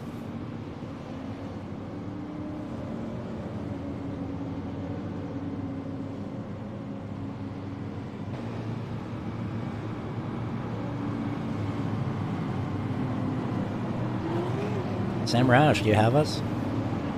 Yes, sir. Well, you are wheeling that thing left and right off the corners. My goodness, how are you managing to hang on to that? Because, well, from the in-car, it doesn't look like you're moving it that much, but on the outside, it looks like you are saving that thing every single time.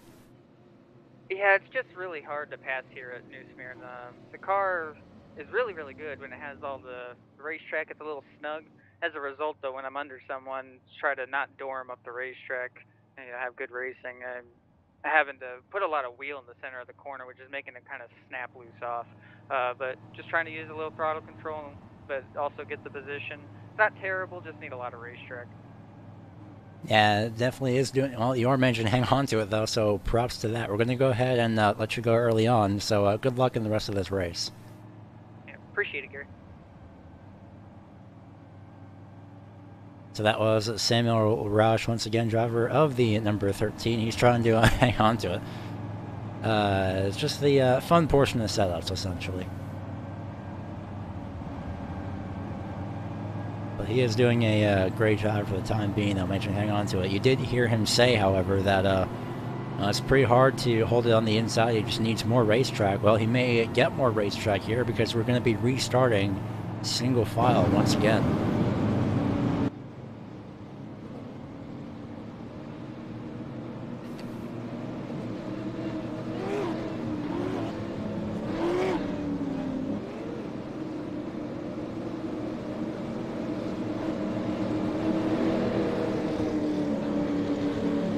Green flag getting ready to be thrown as the pace car pulls off. Dallas Pataska in the lead, in control, back under green. 31 laps to go.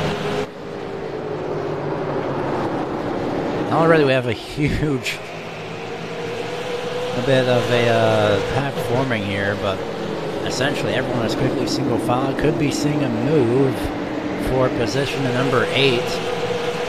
Oh, AJ Rogers going to be falling back, though, unfortunately. I was going to say we can expect Rogers to make a move on the inside of Hatfield for that 8th place position, but now it's going to be Souza trying to make a move for the 9th place position. Souza in the number 7. And Sam Roush just on the outside of the top 10. As far as the lead goes, well, Dallas Pataska still pulling away as usual.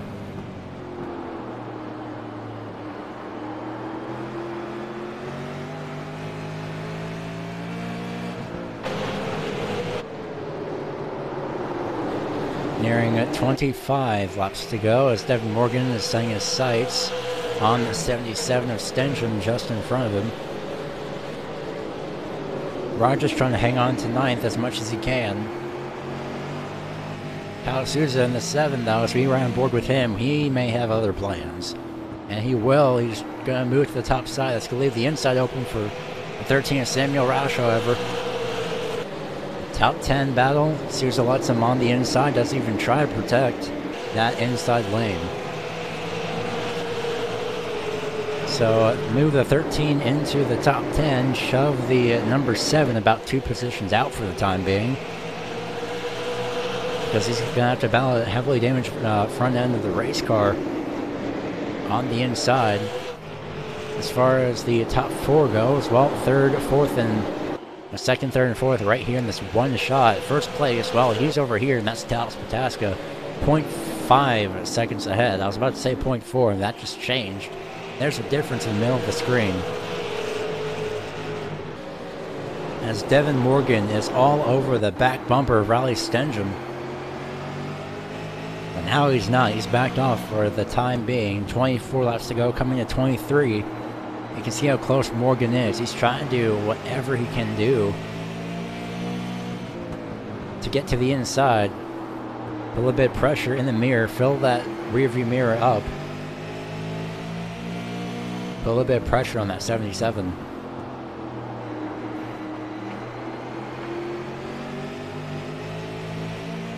Chris Canfield is in a slew of race cars here. A huge mess of race cars. We're side by side for a few moments. Makes contact with Keith Jeffrey, who saves it somehow. Keeps on the racetrack and still keeps it moving forward. Oh, we could be 3 wide. That's going to be a little sketchy, though. Canfield still wheeling the car as usual. Not just the Tour Modifieds, but as well as, oh, the 83. That's Adam Jocelyn. He goes up the racetrack. Keeps it going, however, but he's going to fall back a couple positions. 20 laps to go at the start-finish line. This time by, and look at the 03 on top of that back bumper. Still wheeling the car off the corners. It's not only the Tour mods, but also the super late models. Meanwhile, Devin Morgan has almost put the bumper to the 77. It looks like that from the camera angle there, from that momentum difference, but of course that could be inaccurate. As far as lap times go, well, last time around, Stengham was just a little bit faster. We'll see what it shows this time around. This time by 0.02 of a second faster than Riley Stengham. This is number 112. This is just about for 3rd place, no less. But it could happen. There goes Morgan to the top side, trying to make the outside line work. Can't get it done. As he gets the door shut, crossover inside. He'll make it that time. Oh, he's going to hit the quarter panel. Almost slides himself out. That slows down both drivers ever so slightly. It's going to slow that momentum to 112. He will not make another attempt. He puts the bumper to the 77 of Stengham. Now that's how to properly race that short track. You just put the bumper to somebody and move them up the racetrack. They make contact again, and that's going to force the 77 down to 4th place. And that's going to move Devin Morgan up. But don't expect the 77 to just let that happen, because Stengham is going to get that position back by force. The same way the 112, I should say, just got that position. Again, this is just about for 3rd place, no less. 1st and 2nd, well, they're separated by about 0.6 seconds. It's a very decently sized gap between those 2 drivers.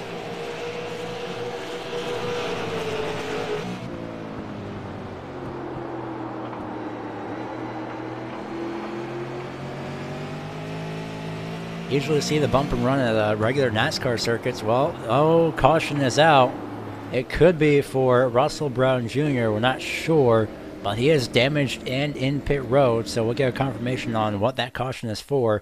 He may be done for after this, and yes, it was for the number 70 and the 88 making contact over in turn 3. 88 was inside trying to get a move.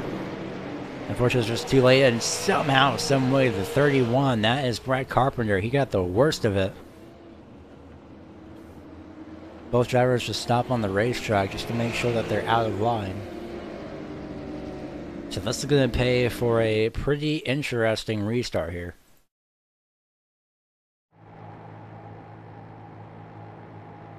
So laps to go. Well, we have 12 laps to go.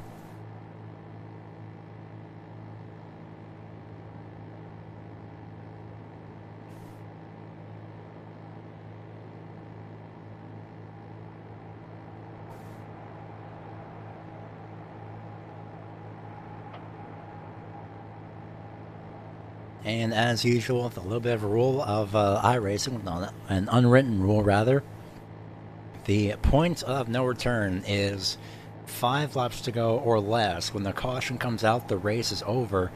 If it's 6 laps to go, well, that's just a bit sketchy. It just depends on where the cars are on the track at that time. So 6 or 5 laps to go, it just depends on where the drivers are, especially the leader, more importantly. Just depends on where the leader is within 6 or 5 laps to go if a final restart were to happen. So at the line, it's going to be 10 laps to go. Will we see lights go out? No, we will not. So it should be 9 laps to go. The lights will be out. And then 8 laps to go is when we get the green for this final, possibly final restart. And we could be seeing a little bit more of a little bit more short track racing between the 112 and 77, because that was a fantastic move by the 112. You usually see, like I said, like I was about to say before that caution came out, you usually see bump and runs at short tracks like Martinsville or Bristol, and that's pretty much it that I can think of off the top of my head. But true short tracks in lower series that isn't just a NASCAR series, well, it's even more exciting. So, single file restarts. Leader is Dallas Pataska, Joe Schaefer Jr. second, third Devin Morgan, fourth Riley Stenjum, and fifth is David Kokorian.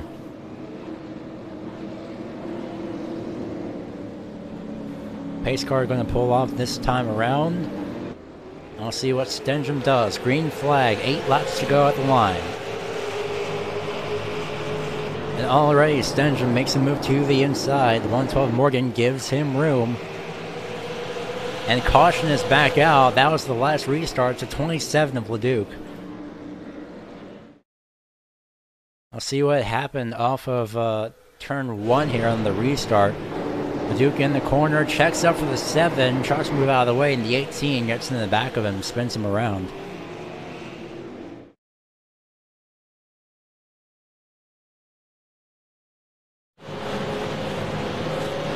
Replay once again, check up, and maybe the 18 had just a bit too much momentum as well. That could have also been the case, but other than that, the caution is out. And this is going to be our final restart of the night.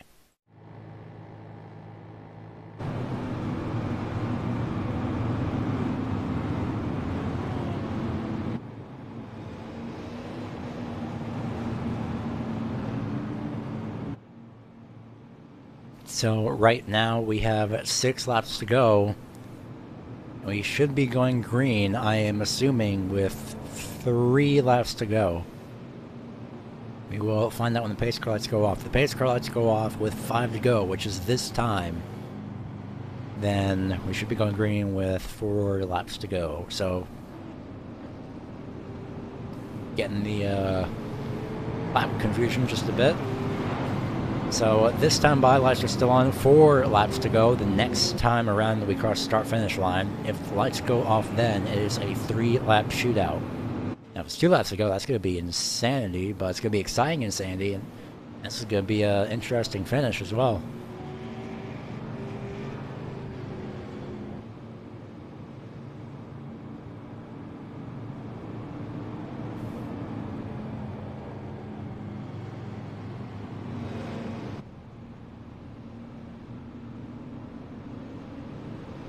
So we'll see what the lights do this time. Caution lights on the pace car will stay on. It is a true 2-lap shootout. Oh boy.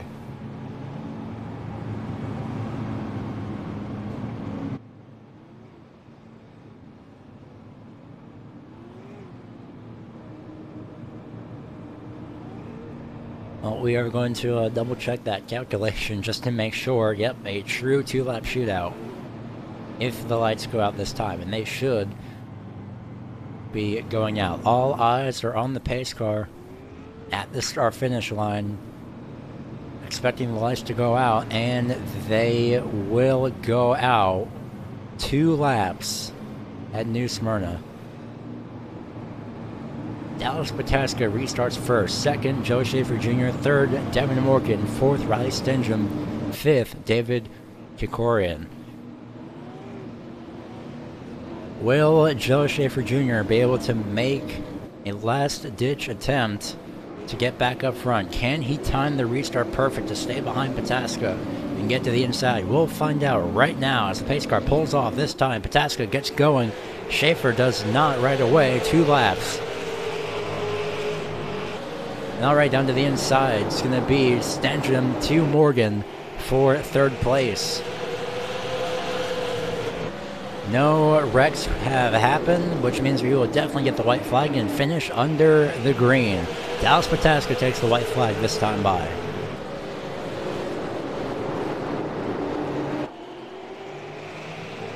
Battle for 3rd could be pretty much over. Stengham gets into the outside wall.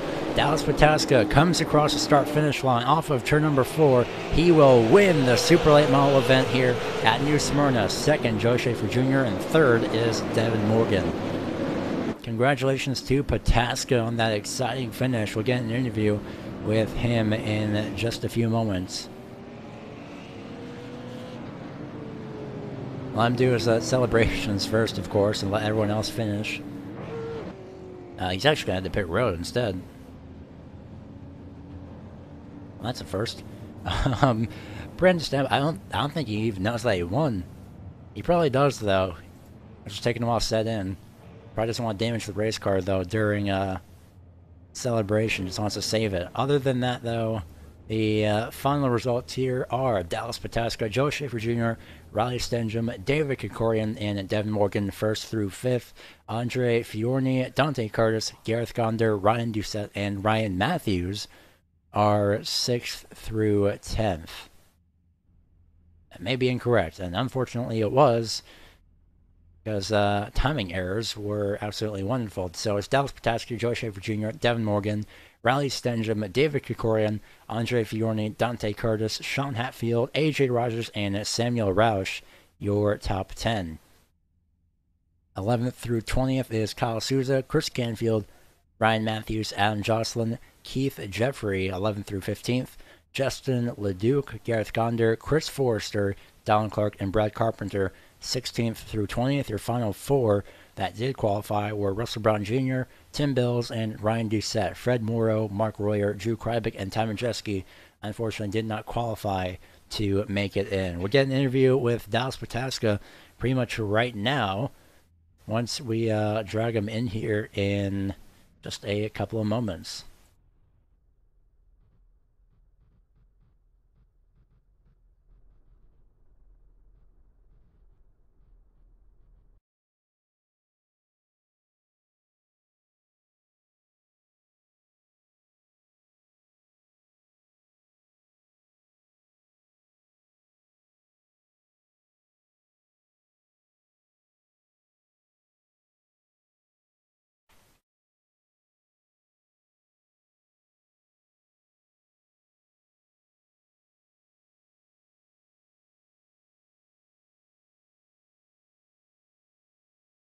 So finally, we will have Dallas Pataska in here. So, well, driver number 23, Dallas Pataska, do you have us?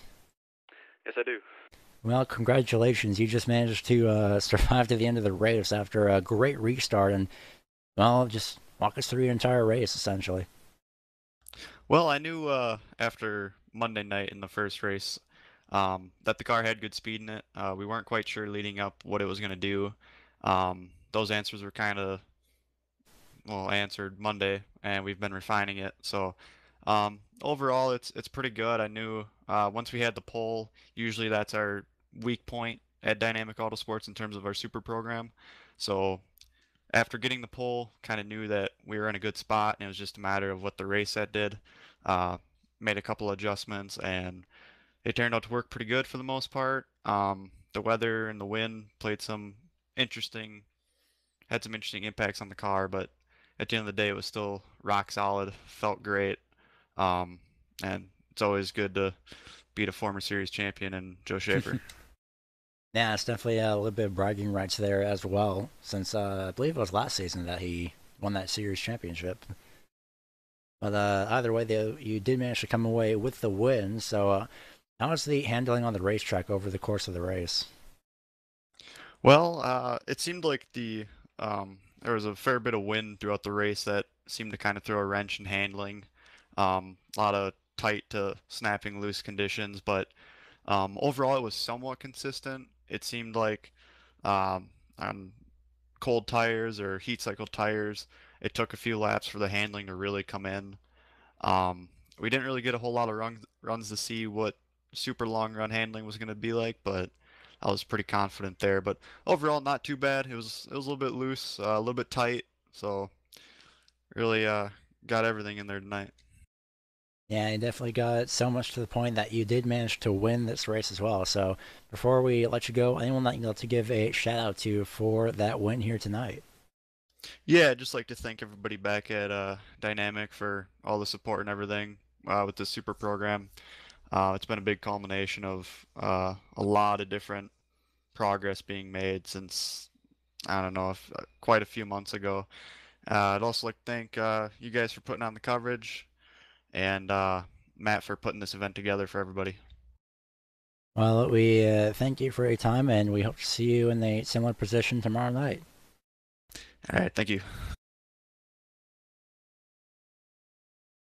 So that was Dallas Pataska, winner of the super late model event for tonight, as he had come across the start finish line as your winner. Before we sign off, we want to let you know that there is 2 more events tomorrow night, Thursday night, and Thursday night and Friday night in 2 nights as well. Thursday night has the super late models taking to this track for 60 laps. We're going to be taking possibly a extended break in between, so this broadcast may either be split up into 2 parts or a full continuous broadcast with a countdown to the time that we will be going back under coverage. Until then, though, it's going to be the tour mods for 125 laps to round out that night. And then Friday night, it will be the tour modifieds taken to the track for 60 laps and the super late models taken to the track for 125 laps.